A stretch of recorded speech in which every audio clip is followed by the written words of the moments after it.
Sesuai dengan topik yang ada di Oase, di mana saya akan menjelaskan ya, mengenai koefisien partisi itu apa ya. Dan kenapa koefisien partisi itu penting ya. Ini jadinya dia akan dilatih untuk berimajinasi jadinya di sini ya. Karena tapi ini materinya ini kalau adik masih ingat itu ada di materi kelas SMA kalau nggak salah nih tentang koefisien partisi ya. Nah, eh, jika kita mau mengetahui apa? Mengetahui suatu obat ini lebih hidrofilik apa lebih lipofilik. Nah, itu bisa kita lakukan dengan cara mengetahui koefisien partisinya ini. Nah, jadi koefisien partisi ini adalah perbandingan konsentrasi senyawa dalam campuran dua fase yang tidak larut, artinya ada fase air dan ada fase minyak.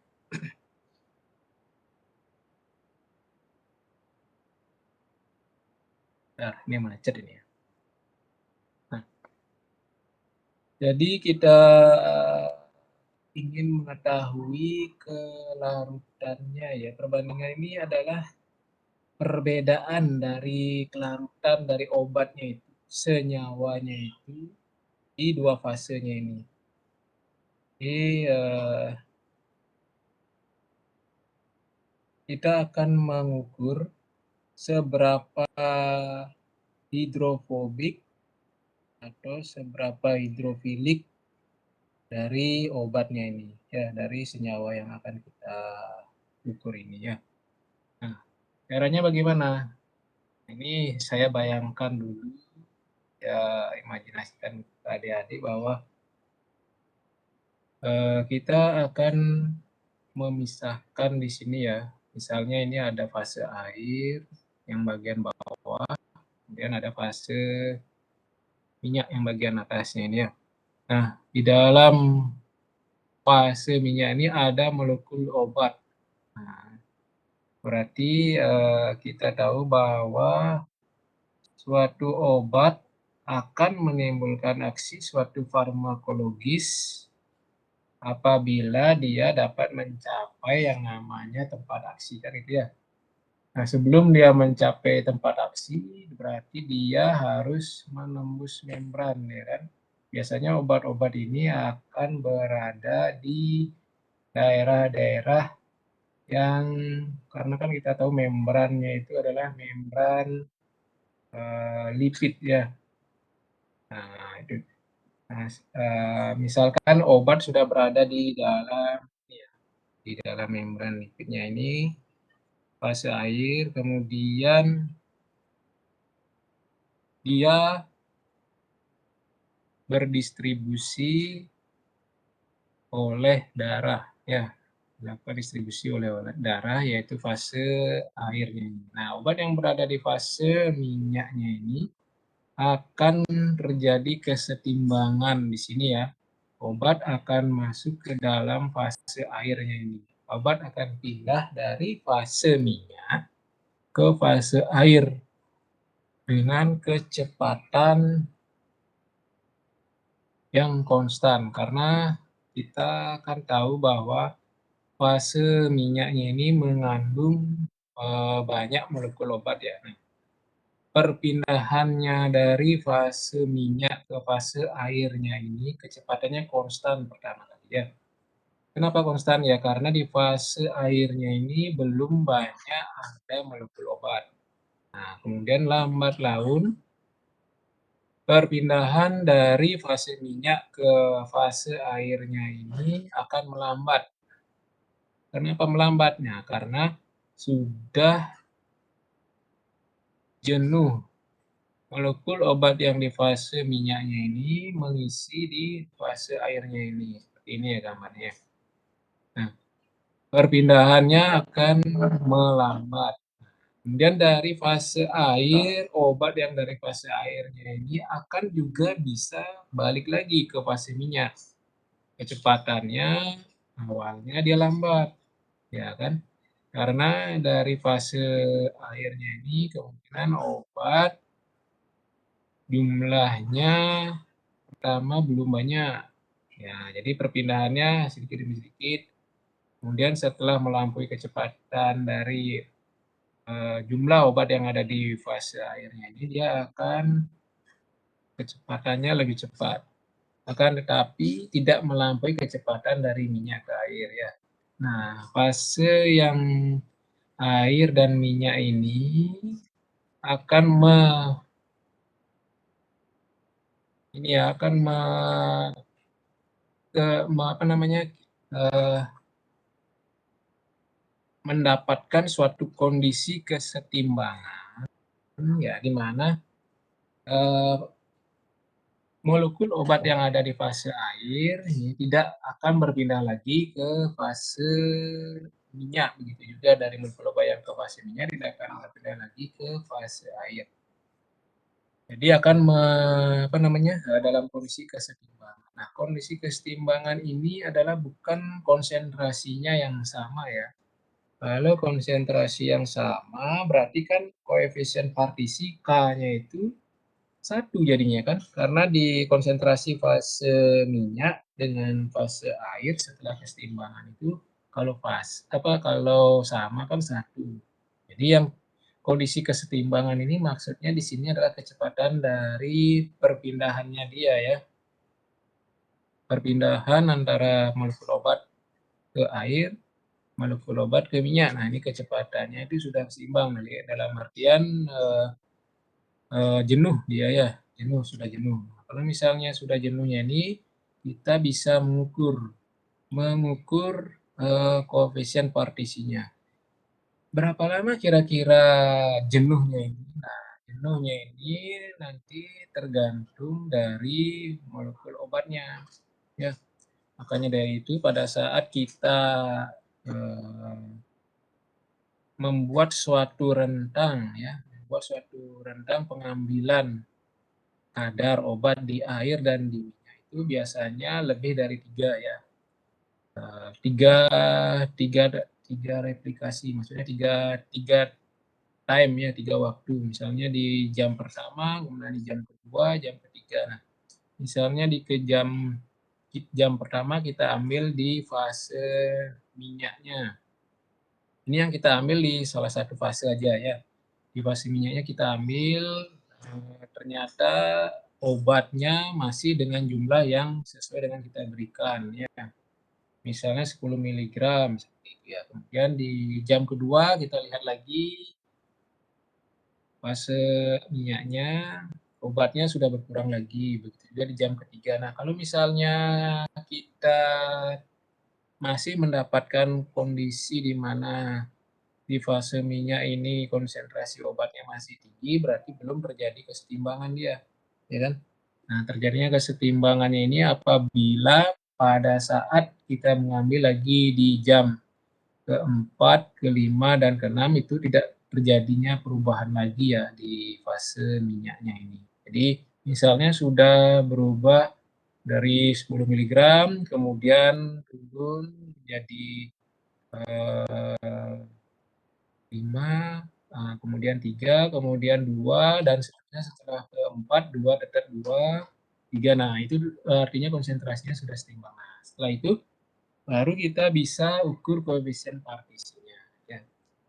Bagaimana caranya mengukur? Oke, kita akan jelaskan. Nah, pada saat terjadi kesetimbangan, di sini antara molekul obat yang ada di dalam minyak dan molekul obat yang ada di dalam air di sini bisa terjadi yang namanya ini ya, molekul obat yang ada di dalam minyak, HAO ini kan, oil, minyak, ya, akan bisa menyebabkan terjadinya asosiasi di sini. Itu terjadinya molekul yang tunggal ini, molekul tunggal HAO, berubah menjadi molekul yang asosiasi di sini.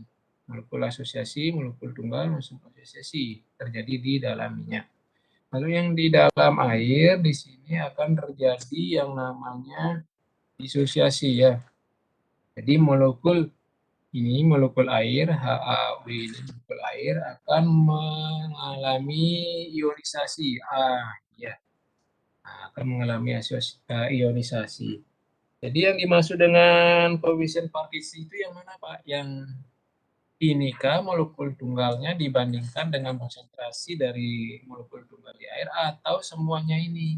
Nah, jadi dari terjadinya asosiasi dan di minyak dan disosiasi di air ini bisa menyebabkan terjadinya koefisien partisi semu dan koefisien partisi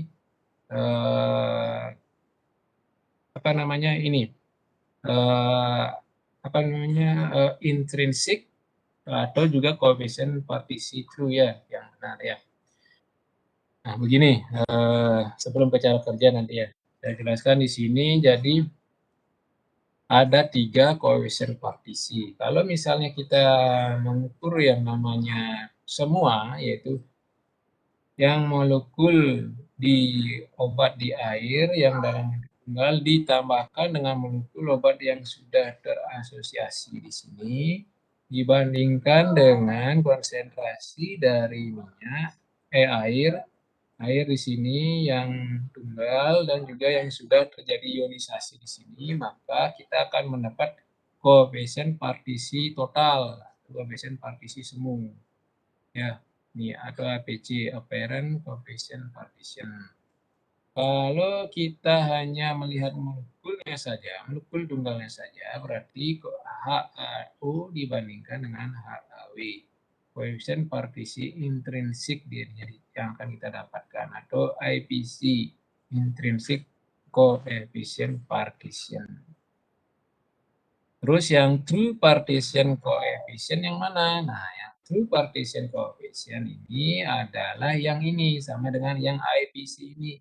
Yang dilihat adalah koefisien partisi intrinsiknya, yaitu molekulnya saja yang dilihat, yang belum mengalami asosiasi dan disosiasi.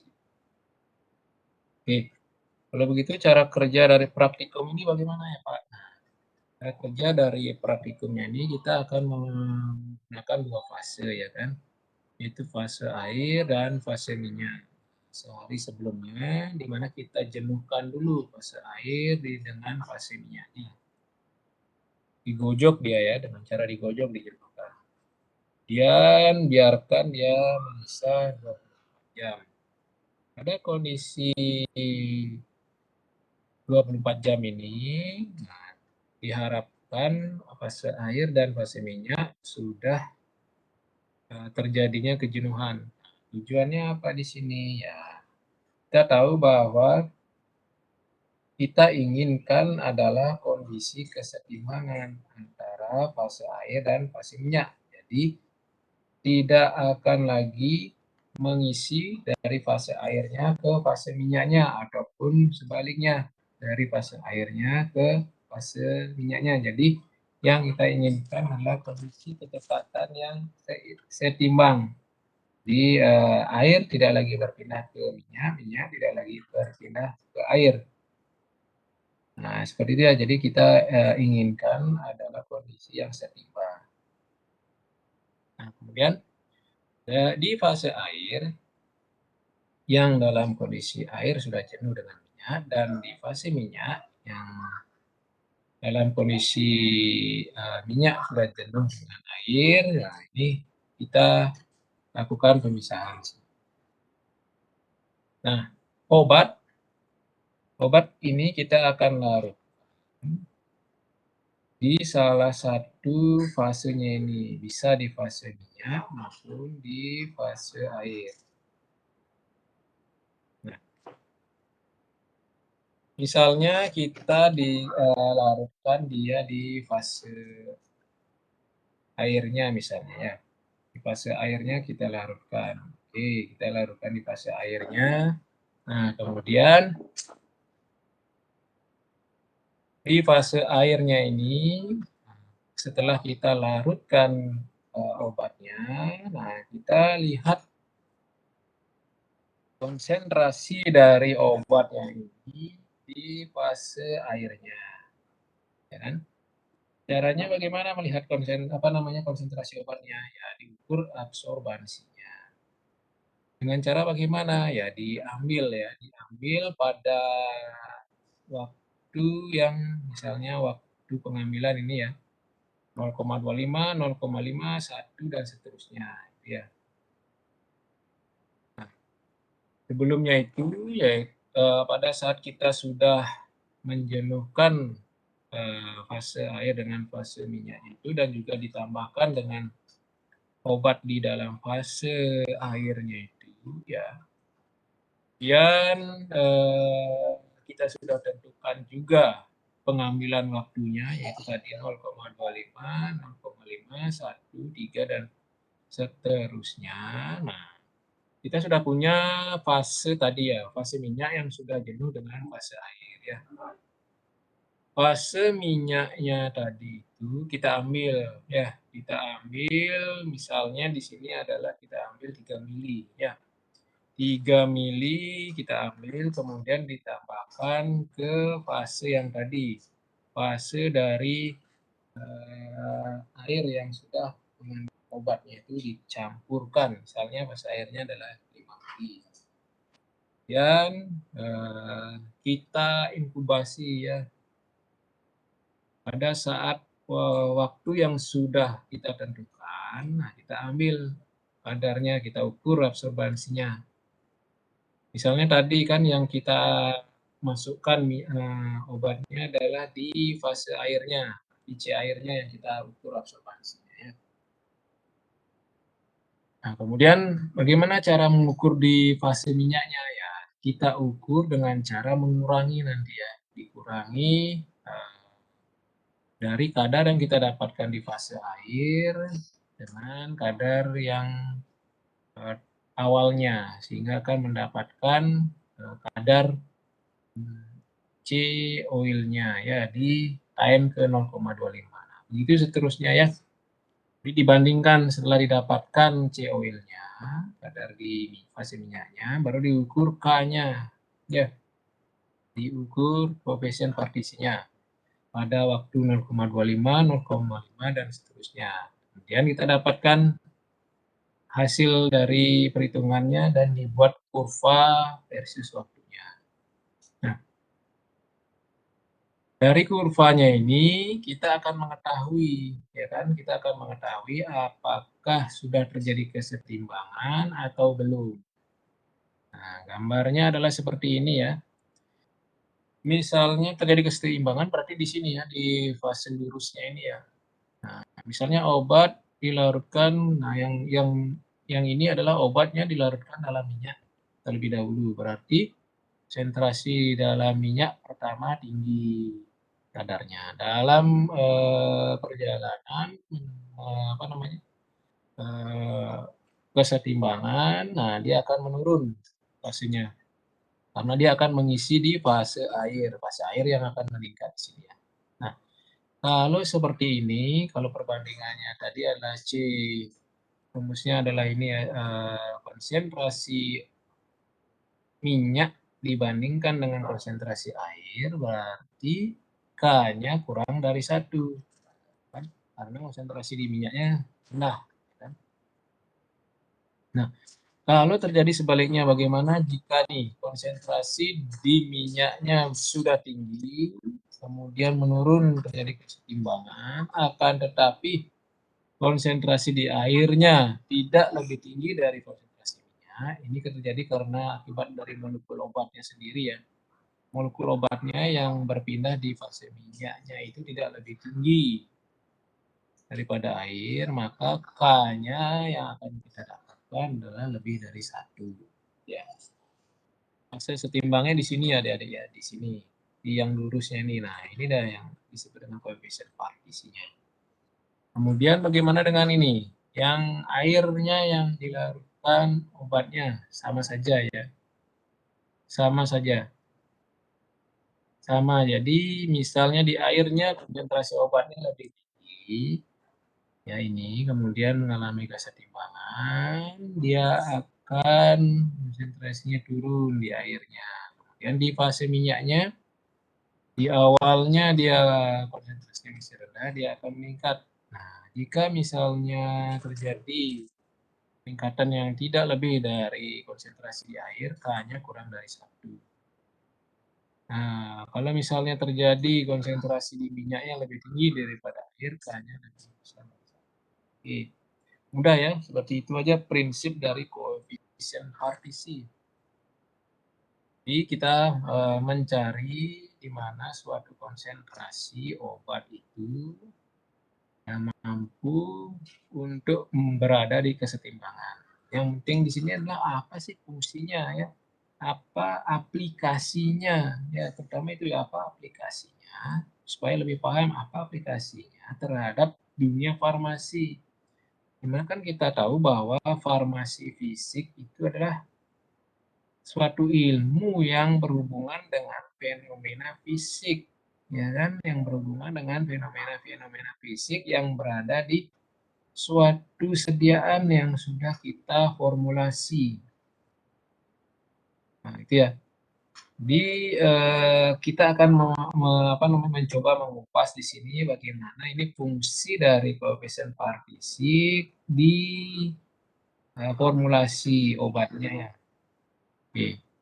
Nih, jadi kita akan mengupas bagaimana fungsi dari koefisien partisi ini dengan ikatan protein plasma. Dengan contoh dari obat anti diabetes sulfonylurea ya. Ya, seperti ini. Jadi seperti yang tadi ya kan suatu obat itu, nah, kenapa kita mempelajari suatu koefisien partisi? Jadi obat itu untuk menimbulkan suatu aksi farmakologisnya, ya dia harus menuju ke tempat aksinya, gitu kan? Nah, sebelum menuju ke tempat aksi kan kita tahu di tempat aksi ini adalah obat berikatan dengan reseptor sehingga akan terjadi efek farmakologis. Sebelum tercapai di tempat aksinya, maka obat ini harus menembus membran biologis terlebih dahulu. Ya, itulah fungsinya koefisien partisi ya. Jadi seberapa besar sih si obatnya ini mampu menembus membran biologis? Karena kita tahu bahwa kan obat pertama kali dia masuk ke dalam tubuh, cairan tubuh.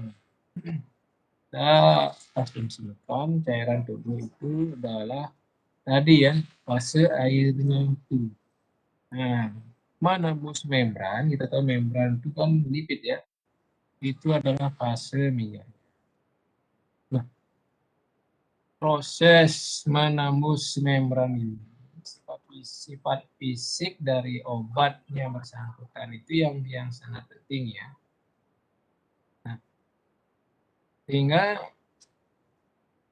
koefisien partisi yang tadi konsentrasi obat dalam lemak, dalam minyak yang tadi itu, nah itulah yang memegang peranan yang sangat penting untuk terjadinya aksi farmakologis yang diinginkan itu ya. Nah, karena kan di konsentrasi di minyaknya itu, disitulah obat yang akan berikatan dengan protein plasma yang ada dalam tubuh ya. Nah, obat yang tidak mencapai tempat aksi, obat yang tidak terikat dengan protein plasma, itu jadi obat-obat yang berada di fase akhirnya itu. Di obat yang berada di fase akhir dengan di fase minyak, atau obat yang berada di dalam darah dibandingkan obat yang berada di protein plasma ini akan mempengaruhi dari aksi farmakologis yang diinginkan. Itu ya. Nah, inilah pentingnya dari kita mempelajari suatu farmasi fisik ya. Farmasi fisik yaitu suatu fenomena fisika yang sudah kita pelajari kemarin itu tentang ini ya, ukuran partikel, sudah kerapatan, porositas, massa jenis, sudah kelarutan. Nah, ini ada hubungannya juga dengan kelarutan di sini ya. Kemudian sekarang koefisien partisinya. Nah, koefisien partisi ini ada hubungannya dengan kelarutan itu ya. Jadi kita mengetahui sejumlah obat atau konsentrasi obat yang mampu menembus membran biologis dan suatu obat yang masih berada di dalam. Kalau misalnya obat-obat yang mempunyai koefisien partisi yang besar, maka akan mudah menembus membran biologis. Tadi kan, C minyak dibandingkan dengan C air itu. Kalau obat-obat yang mempunyai nilai koefisien partisi yang rendah, berarti dia susah untuk menembus membran biologis. Karena jumlah obat di konsentrasi di dalam misalnya tadi ya di dalam darah itu besar, maka nantinya obat-obat yang terikat dengan protein plasma juga akan semakin besar. Jika obat-obat yang mempunyai nilai koefisien partisinya kecil, maka kemungkinan akan kecil juga yang terikat oleh albumin, gitu ya.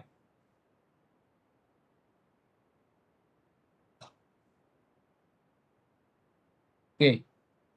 Dari kita ketahui fenomena ini berarti peningkatan dari log P maka akan juga mengakibatkan peningkatan atau kemampuan menembus dari membran biologisnya.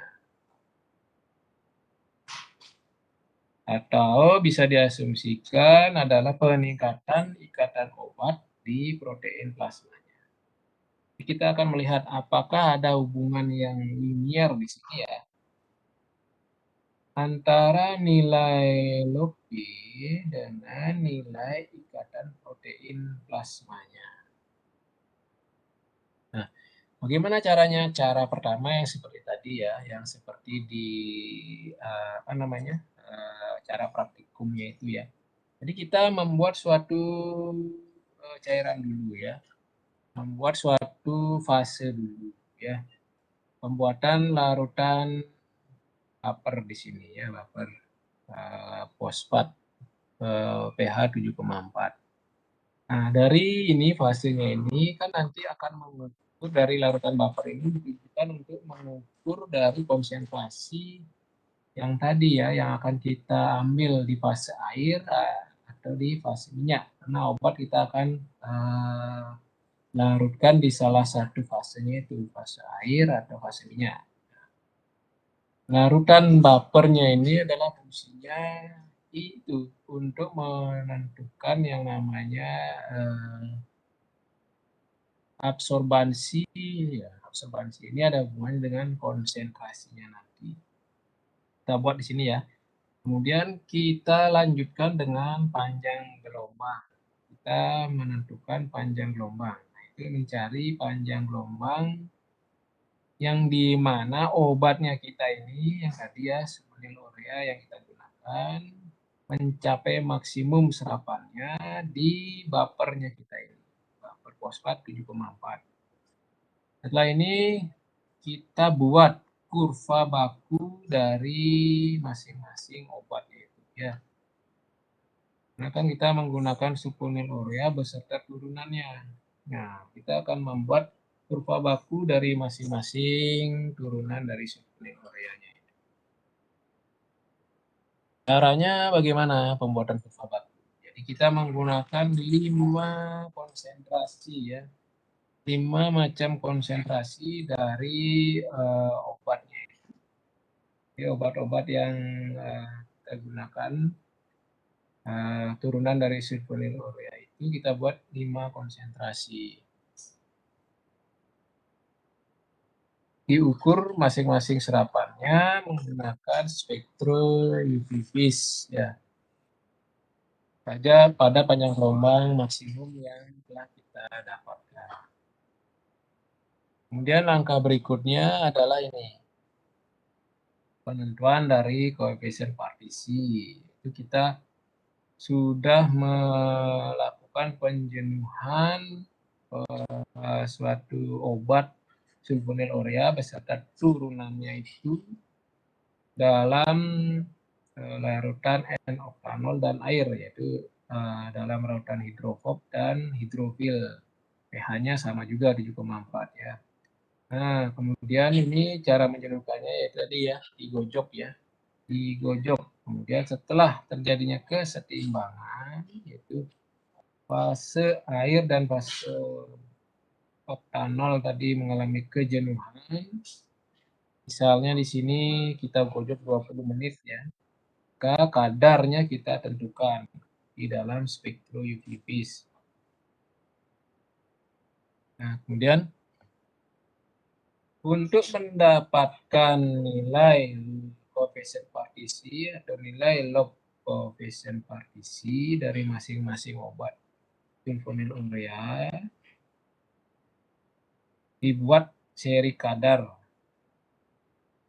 dari campuran N-oktanol. Ya, dibuat masing-masing, misalnya turunan dari sulfonylurea itu masing-masing dibuat kadar 10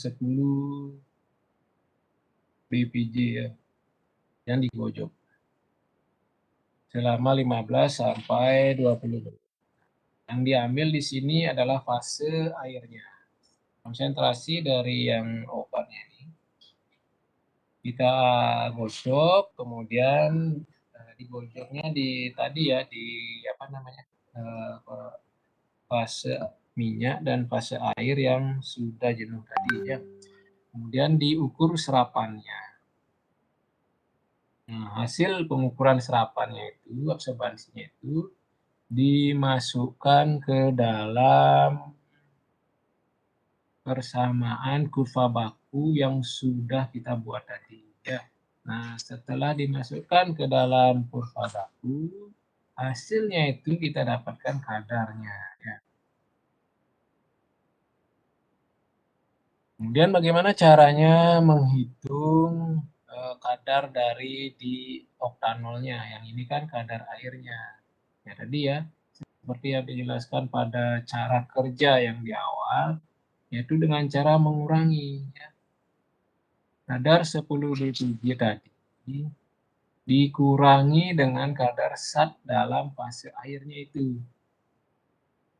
Jadi akan mendapatkan kadar di dalam oktanolnya itu. Setelah kita dapatkan kadar di dalam air dan kadar dalam fase oktanol, kita bandingkan kadar dalam fase oktanol dibandingkan dengan kadar fase air. Sehingga akan didapatkan nilai P. Nilai P atau koefisien partisi di oktanol air. Lalu masing-masing nilai itu dilogkan. Iya, yang tadi yang 5 replikasinya ini ya dilakukan dengan cara itu ya tadi ya diulangi lagi, kemudian pada rentang waktu yang kita gunakan, setelah itu di rata-rata log P-nya. Nah, sehingga kita akan mendapatkan suatu hasil di sana, yaitu koefisien partisi oktanol air. Nah, kemudian ini obat yang berikatan dengan protein plasma, karena kan kita ingin mengetahui linearitasnya ya, antara tadi obat yang berada di koefisien partisi dengan hubungannya linear enggak dengan ikatan dari protein plasma. Caranya bagaimana? Sama ya, jadi caranya kita buat suatu larutan ini N-oktanol pada pH 7. Nah, kemudian dilakukan penentuan panjang gelombang. Cari panjang gelombang untuk serapan dari turunan sulfonylurea. seperti tadi ya, di mana sulfonil urea itu mencapai absorbansi yang maksimum pada larutan N-oktanol ini pada pH 7,4. Dan pembuatan dilakukan lanjutkan dengan pembuatan kurva baku pada masing-masing larutan. Pembuatan kurva bakunya yaitu ya tadi dibuat 5 macam konsentrasi. Yang diukur serapannya menggunakan spektrum dari turunan yang tadi. Nah, panjang gelombang maksimumnya yang sudah kita tentukan digunakan pada pembacaan spektrum ini. Sehingga didapatkan kurva baku dari masing-masing zat. Setelah ini baru dilakukan persentase ikatan protein plasma dari masing-masing turunan dari sulfonil urea. Caranya gimana? Yaitu ya dicampurkan zat dalam atau obat dalam protein plasma dengan yang tadi N-oktanol. Dan dicari kadarnya, yaitu yang tidak berikatan dengan protein plasma, kadar bebasnya. Tahapnya adalah ini ya. Jadi kadar mula-mula zat sebelum dicampurkan dengan protein plasma itu di sini adalah kadar yang bebasnya ya, yang tidak terikatan dengan protein plasma. Nah, kemudian dibuat dengan kadar 100 ppg ya. Kemudian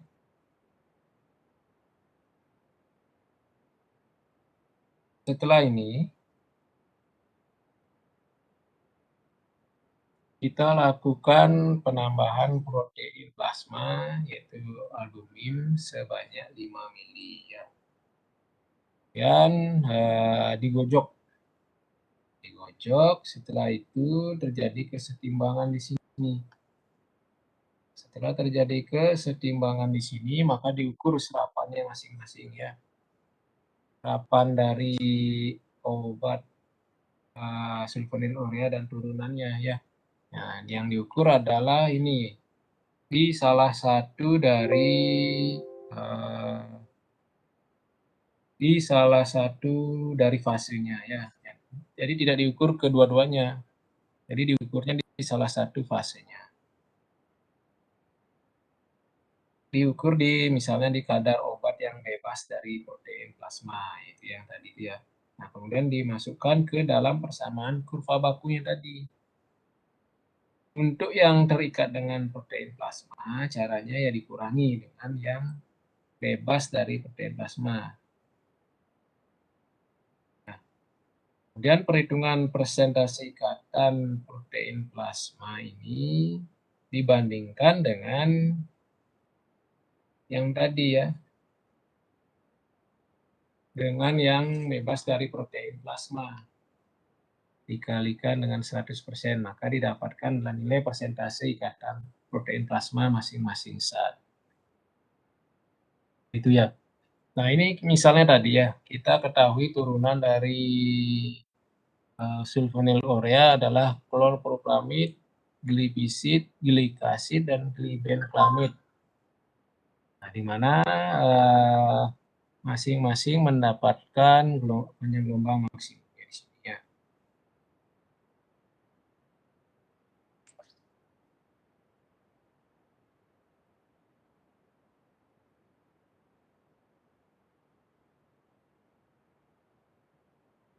Oke. Didapatkan koefisien partisi 230 untuk panjang gelombang maksimumnya, glibisid ini, glikasid, dan glibenclamid. Ini sudah panjang gelombang maksimum. Nah, kemudian didapatkan setelah tadi kan panjang gelombang maksimum kita ketahui dipakai mengukur absorbansi, kemudian dimasukkan ke dalam kurva baku yang sudah kita buat, kemudian di hasil dari serapannya itu dibacakan di kurva bakunya kan didapatlah konsentrasinya ini ya. Nah, nilai logaritma atau koefisien partisinya.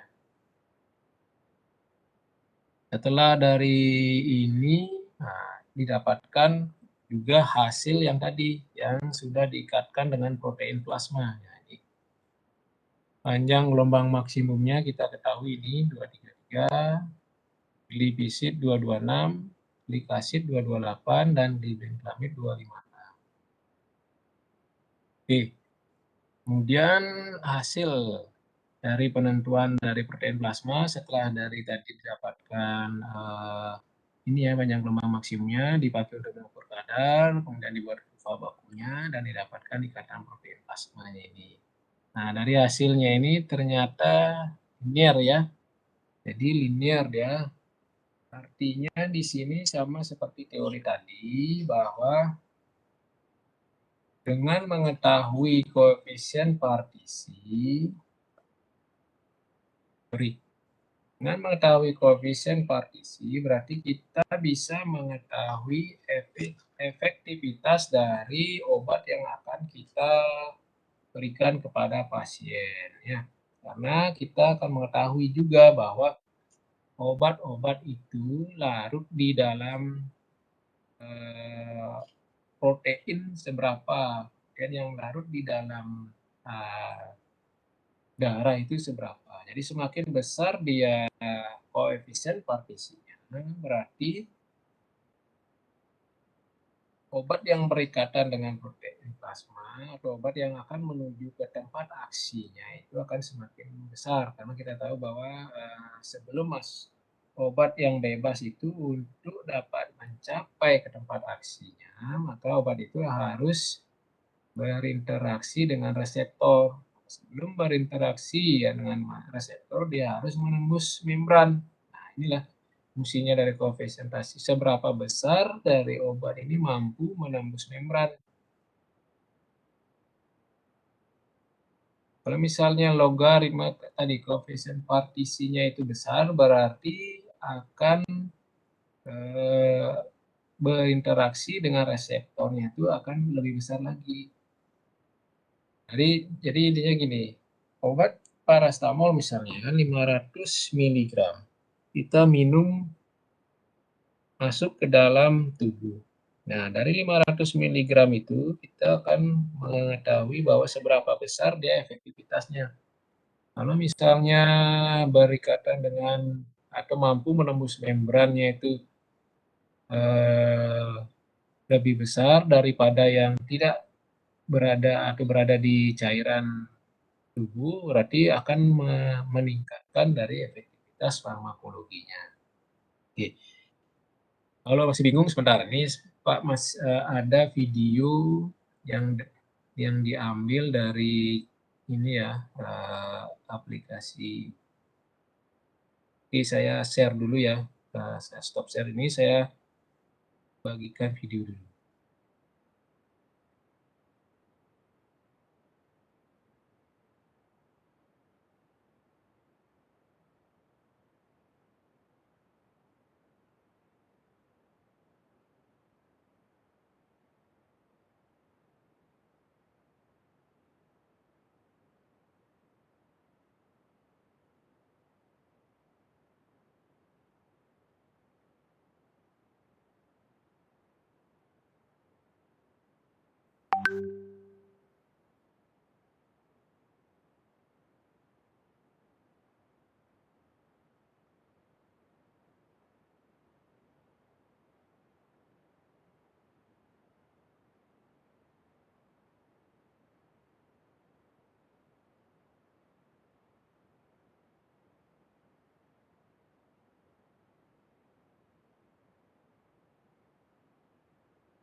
Mohon maaf Pak, namun suara videonya tidak terdengar. Izin saran mungkin agar kami bisa menonton secara mandiri, link-nya bisa dikirimkan Pak. Terima kasih. Videonya nggak kelihatan ya, Dek, ya? Videonya tidak terdengar Pak. Oke, ya, ya, ya. Oke, nanti saya bagikan linknya ya. Jadi peran aja kalau gitu ya. Gimana caranya?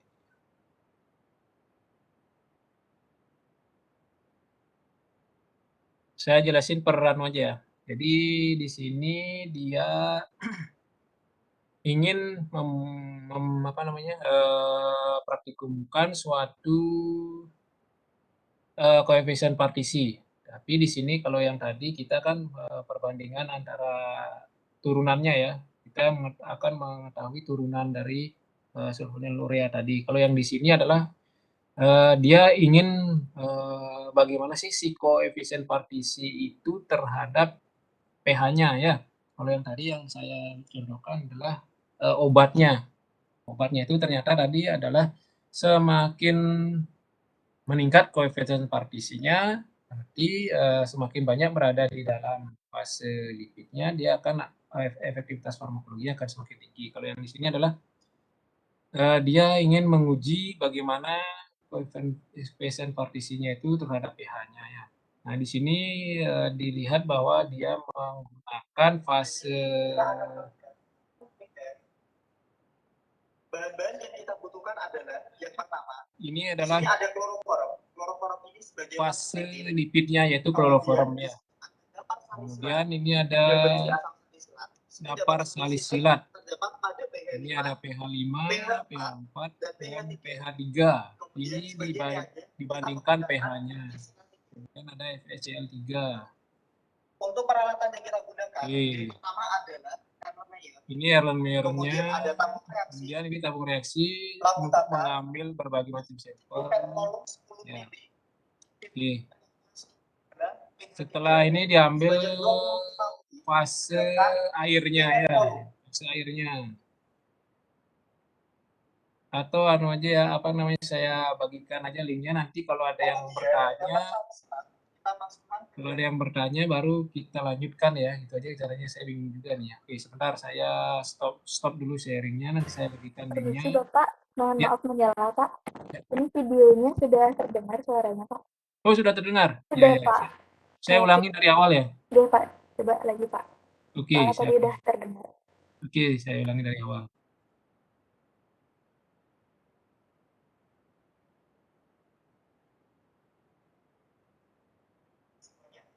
Kali ini kita akan melakukan sebuah percobaan yang pertama koefisien partisi.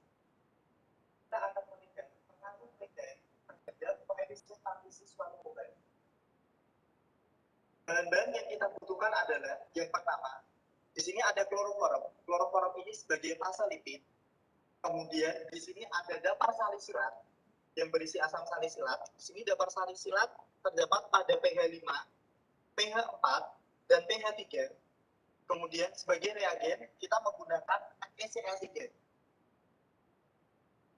Untuk peralatan yang kita gunakan, yang pertama adalah Erlenmeyer. Kemudian ada tabung reaksi, lampu takar, pipet volume 10 ml, pipet volume 25 ml, pipet ukur 10 ml, kemudian ada filler, mikropipet, dan blue tip. Pertama-tama, kita ambil 25 ml dapar salisilat. Di sini dapar salisilat yang saya ambil adalah pH 3, banyak 25 ml menggunakan pipet volume.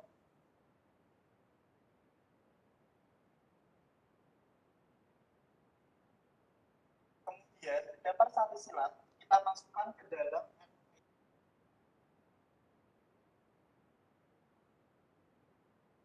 Kemudian dapar salisilat kita tambah dengan 10 ml kloroform sebagai fase lipid.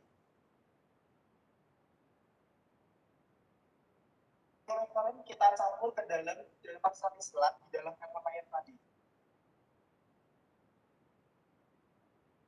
Perlakuan tadi kita perlakukan juga pada pH 4 dan juga pH 5, sehingga larutan akan terbentuk dua fase. Karena fase bawahnya adalah kloroform sebagai fase lipid, dan atas adalah dapat salisilat sebagai fase air. Kemudian sampel kita masukkan ke dalam inkubator dengan suhu 37 derajat Celcius selama 2 jam. Saat inkubasi, kita ambil cuplikan fase air, yaitu fase yang berada di atas, sebanyak 1 mili menggunakan mikropipet, yaitu 1000 mikroliter.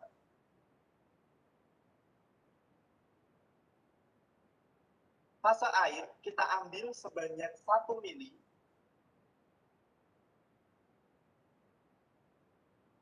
Kemudian kita masukkan pada lampu bakar.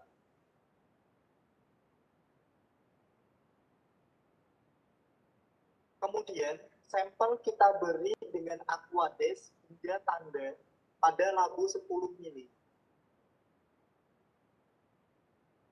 Kemudian kita tuang pada tabung reaksi.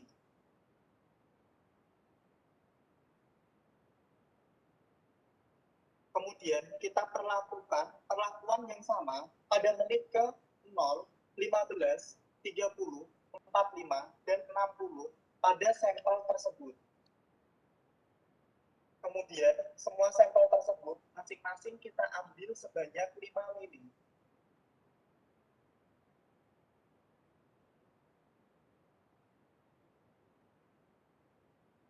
Kemudian kita pindahkan pada tabung reaksi yang berbeda.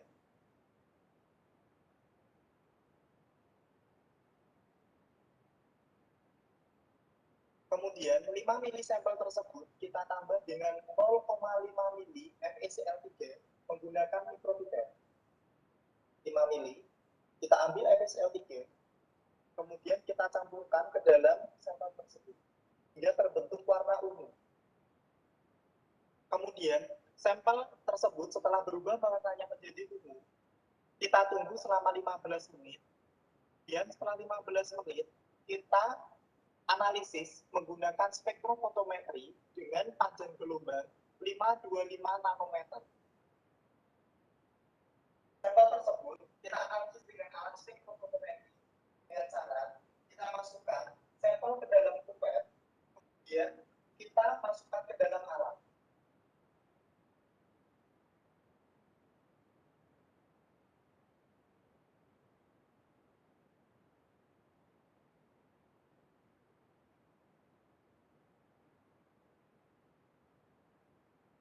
Kita masukkan ke dalam kompartemen alat, kemudian kita tutup, dan kita baca serangan cahayanya. Itulah serangkaian bagaimana cara melakukan efisien partisi yang harus.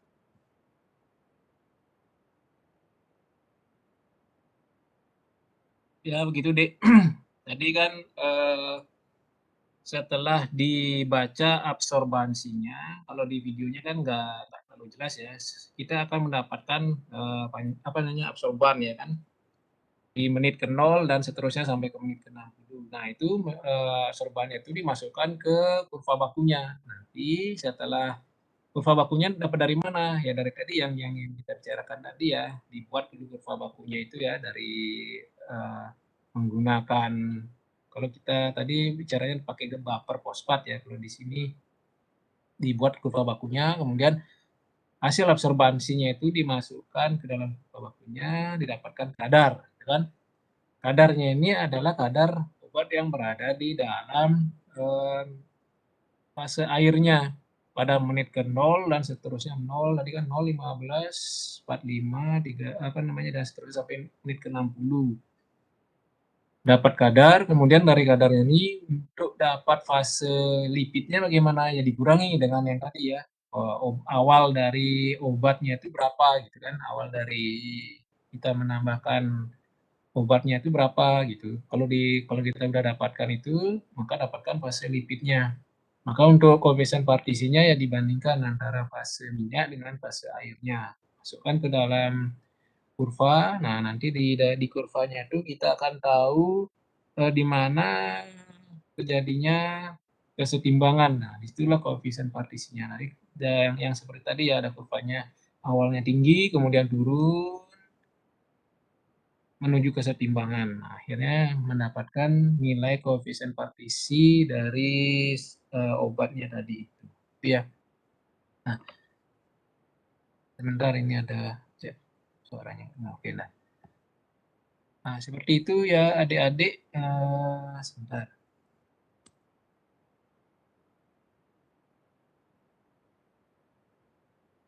Kira-kira ada pertanyaan enggak? Atau yang dimana yang kurang jelas ya? Memang ada ini ya.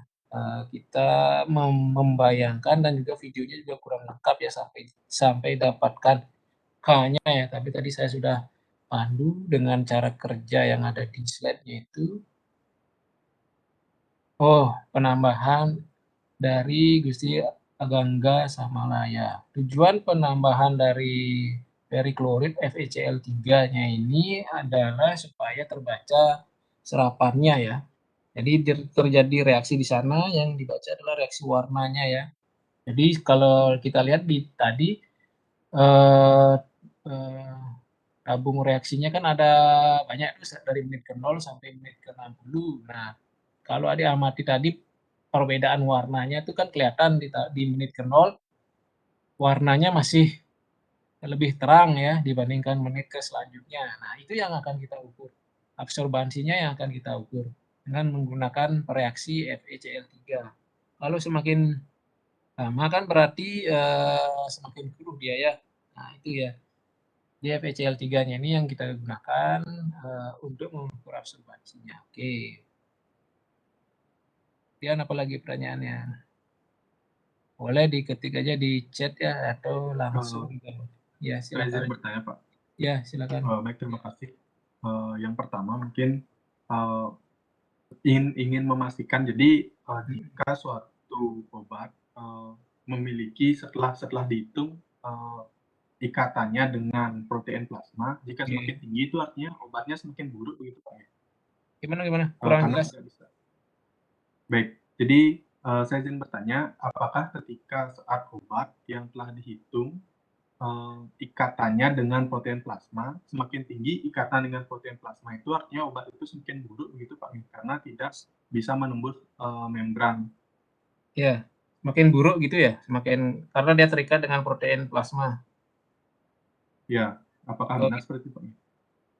Ya, jadi di koefisien partisinya ini kan tujuannya adalah supaya kita tahu bahwa obatnya kita itu menembus membran, ya kan, menembus membran lipid dari yang ada di dalam darah dan juga yang masuk ke dalam membran lipid.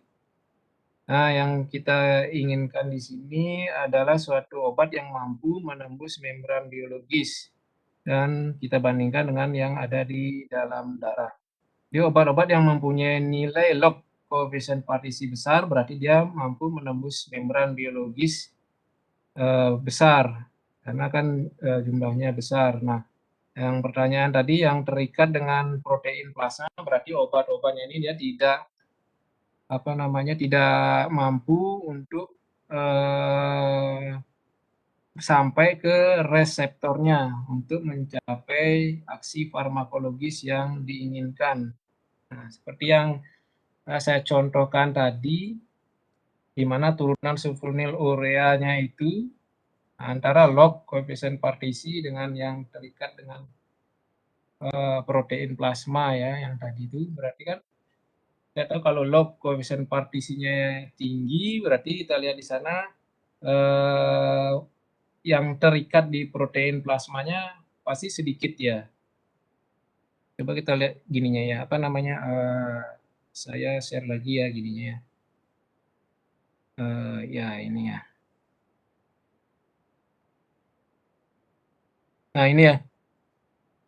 Kita lihat di sini log koefisien partisinya tinggi 0,27016.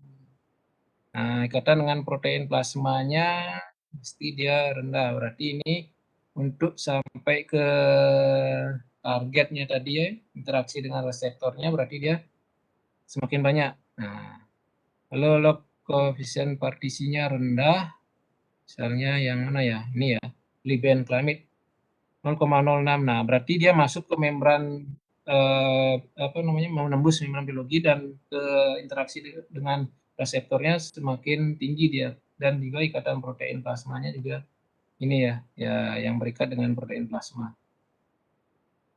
Log koefisien partisinya tinggi, ikatan protein plasmanya dia akan rendah. Kalau dia lognya rendah, berarti banyak yang terikat di protein plasmanya dia. Seperti itu ya. Terima kasih untuk jawabannya, Pak. Izin bertanya lagi, ini mungkin Ya. sedikit teoritis. Kenapa harus nilai log-nya yang dipakai, Pak? Oke. Nah, lognya itu adalah ini ya, kalau koefisien partisi kan nilai dari konsentrasinya, konsentrasi dari yang ada di di fase minyaknya atau di fase airnya. Nah, lognya ini itu adalah nilai di mana kemampuan dari menembus protein plasma, ya, bukan konsentrasinya. Jadi yang dilihat di sini adalah kemampuan dari menembus protein plasma. Jadi yang mampu nanti untuk menuju ke reseptor gitu. Jadi nilai lognya ini adalah nilai yang dimana kemampuan untuk menembus protein plasmanya. Kalau yang kita koefisien partisinya itu berarti kelarutan, seperti kelarutannya, konsentrasinya yang kita lihat. Itu jawabannya, Dek. Ya, terima kasih, Pak. Izin bertanya lagi, Pak. Mungkin Ya. sedikit ke belakang dan mohon maaf ini sedikit mengulang jadinya. Ya, Namun saya masih belum paham.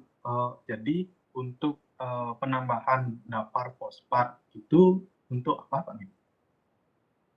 Oh, yang dapar fosfat tadi. Ya.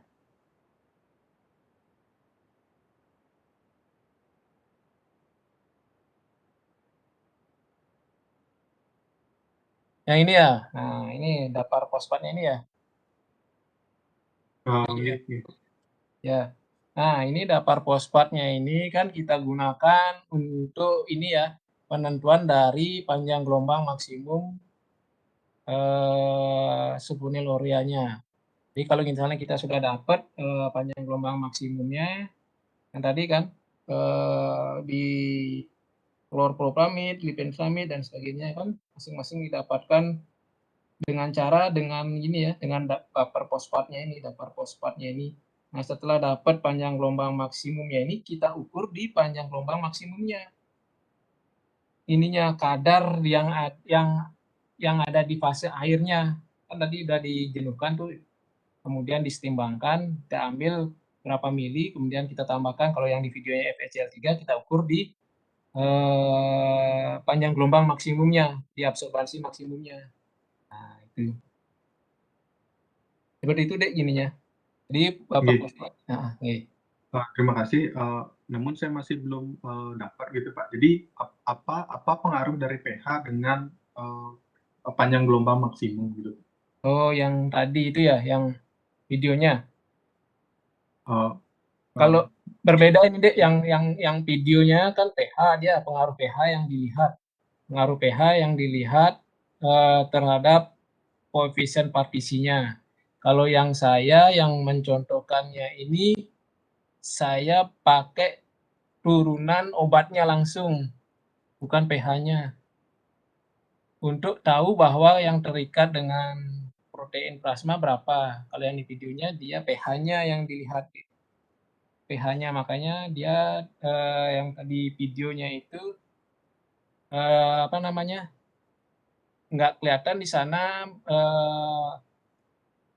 kita sudah mencampurkan obat.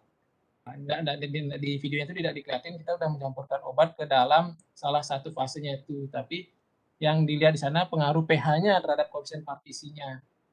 Jadi yang dilihat di sana bukan gininya ya, bukan obatnya. Kalau yang dicontohkan saya obatnya, kalau yang di video itu adalah pH-nya. Nanti dilihat absorbansinya.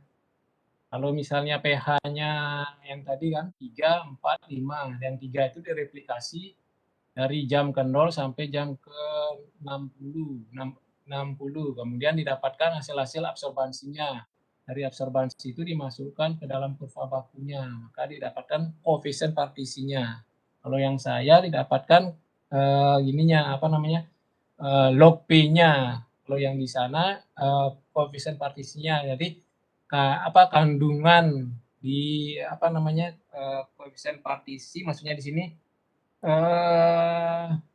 artinya dengan pengaruh pH kita akan mengetahui kesetimbangan dari fase minyak dan fase airnya. Di sana cuma lihat itu aja di videonya.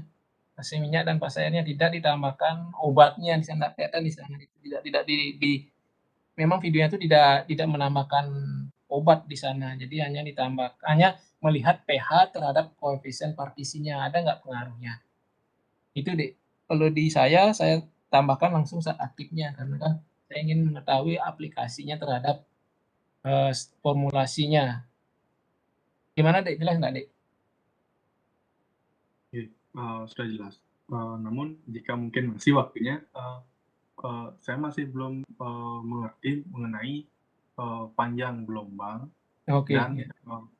dan penetapan kadar. Jadi jujur saya masih belum paham berdasarkan pengamatan dengan UV vis itu bagaimana cara mengkonversi sebuah rentang atau panjang gelombang yang dihasilkan dengan menunjukkan jumlahnya begitu Pak, atau memang selaras saja semakin atau bagaimana? Oke. Masih di angkatan ini emang udah dapat analisis farmasi belum ya? Belum ya? Belum ya? Nah, Belum, Pak. ya saya memang agak bingung jadinya, apalagi tidak langsung ke ke alatnya. Gini, saya gampangkan prinsipnya aja ya, biar adik-adik tahu ya. Jadi gini, ini kan alat spektro ya. Alat spektro UV vis itu dia akan mengukur panjang gelombang di rentang 254 nanometer ya.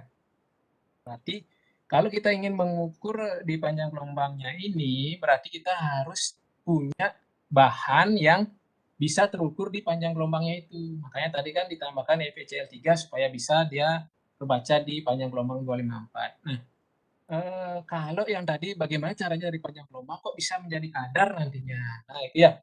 Jadi gini, kita kan buat suatu larutan dulu, ya kan, suatu larutan basisnya pelarutnya air ya, yang ingin kita ukur adalah air tadi kan, makanya digunakan buffer fosfat buffernya ya. Kalau yang kita gunakan minyak yang berarti kan yang kita gunakan untuk pengukuran untuk gelombang maksimumnya yaitu di basi minyaknya. Yang kita lihat sini adalah buffer fosfat, berarti yang di bagian airnya yang akan kita lakukan panjang gelombang maksimumnya ya. Nah, caranya ya dengan tadi ya. Jadi si buffer fosfatnya ini mana panjang gelombang maksimum?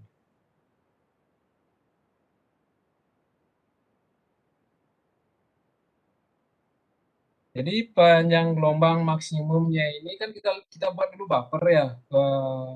Kita buat dulu buffer fosfat, kemudian dari buffer fosfatnya ini kita ukur serapannya ya. Diukur serapannya di antara di antara 254 nanometer itu. Berarti rentangnya saya lupa ya, di alatnya itu ada rentangnya dari 200 sampai 300 misalnya nanometer ya. Nah, buffer fosfatnya ini dicobakan diukur. Misalnya dari konsentrasi ini kan konsentrasi kita buat 5 rentang konsentrasi, misalnya 5, 10, 15 dan seterusnya ya. Nah, dari 5 konsentrasinya ini kita ukur. Nah, kemudian kalau lebih banyak lebih bagus lagi. Nanti kita ukur akan mendapatkan serapan. Dari serapannya itu kita plot akan mendapatkan suatu grafik. Dari grafiknya itu kita akan mengetahui di mana serapan maksimum dari buffernya kita ini. Nah, kemudian dari buffernya ini sudah tahu serapan maksimumnya, berarti disitulah panjang gelombang maksimumnya. Nah, panjang gelombang maksimumnya ini diukur untuk nanti saat dari aktifnya kita itu yang tadi yang mau kita ukur partisinya itu.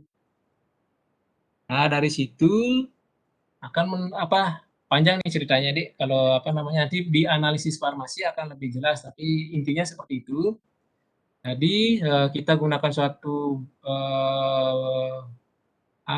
cairan untuk membuat suatu serapan yang maksimum. Kemudian dari serapan maksimumnya itu kita gunakan untuk mengukur zat aktifnya kita di serapan maksimum yang kita gunakan, yang telah kita temukannya tadi itu. Nah, kemudian dimasukkan ke dalam ini ya kurva baku. Nah, kurva bakunya ini cara dapatnya ya dari panjang gelombang maksimumnya itu. Bingung ya, tambah bingung ya. Nanti di analisis farmasi pasti lebih ini ya, lebih akan mengkhusus untuk spektronya ini. Ini spektro UV vis, kemudian ada spektrodensitometri, ada spektrogisi gas kromatografi, dan macam-macam nanti ada spektrofotometri ya. Tapi yang kita gunakan di sekarang ini adalah spektro UV vis. Intinya kalau kita ingin mengetahui suatu kadar dengan menggunakan spektro UV vis sudah bisa. Gitu. Caranya ya ini ya nanti akan lebih jelas di analisis farmasi. Jadi intinya buat dulu panjang gelombang maksimum, kita ketahui dulu panjang gelombang maksimum. Dari panjang gelombang maksimum kita buat kurva bakunya. Dari kurva bakunya ini sudah jadi, kemudian kita ukur saat aktifnya di panjang gelombang maksimum, serapannya ini dimasukkan ke dalam kurva baku. Dari kurva bakunya itu akan dapatkan kadar. Itu intinya, Dik. Bingung nggak? Bingung ya? Ya, sebenarnya untuk garis besar bisa yang bayangkan, cuman maksudnya kan karena dari suruhan praktikum juga mengecek dengan spektrofotometer UV vis agar bisa saya mengerti untuk praktikum ini itu bagaimana cara itu dari rentang itu menjadi kadar. Jadi kalau memang begitu, apakah dari hasil atau apakah hasil spektrofotometer UV vis ini ada fraksi gitu Pak? Habis itu dari fraksi itu ada luas area gitu Pak? Ya. Oke. Untuk AUC ya, area under the cover ya, curve-nya itu ya nanti jadi begini, rentang luas area di bawah kurvanya itu juga menentukan untuk ini ya, penentuan kadarnya nanti ini ya.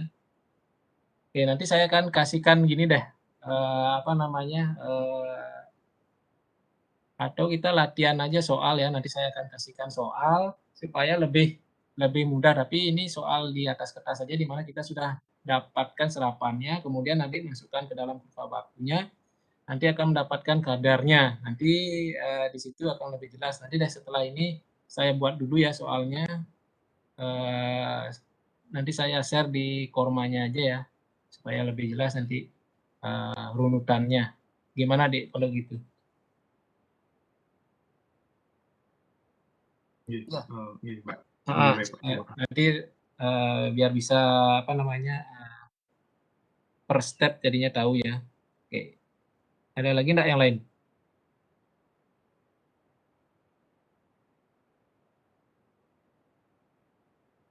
Sudah enggak ada? Oke. Oke, nanti saya buatkan soal untuk adik kerjakan supaya lebih ini ya memahami tentang ini ya. Jadi gimana sih sampai mendapatkan suatu kadar gitu ya dari zat aktif ini. Nah, ya. Mohon izin bertanya, Pak, sempat melihat adanya perbedaan kepekatan tabung reaksi. Apakah menjelaskan hubungan dengan serapan dengan panjang gelombang? Ya, ini tadi ya, yang tadi ini ya. Dengan koefisien partisi ya. Oke, saya buatkan soal aja. Misalnya dengan soal, mudah-mudahan adik lebih mengerti ya. Nah, ntar saya buatkan ya. Setelah ini ya, ini saya masih ada lagi. Nanti setelah itu sore saya rancang dulu soalnya. Oke, Dik. Terima kasih ya, mudah-mudahan tidak bisa menjawab nanti dari soalnya itu kebingungan dari adik-adik. Itu aja ya, mungkin praktikum hari ini. Selamat pagi adik-adik.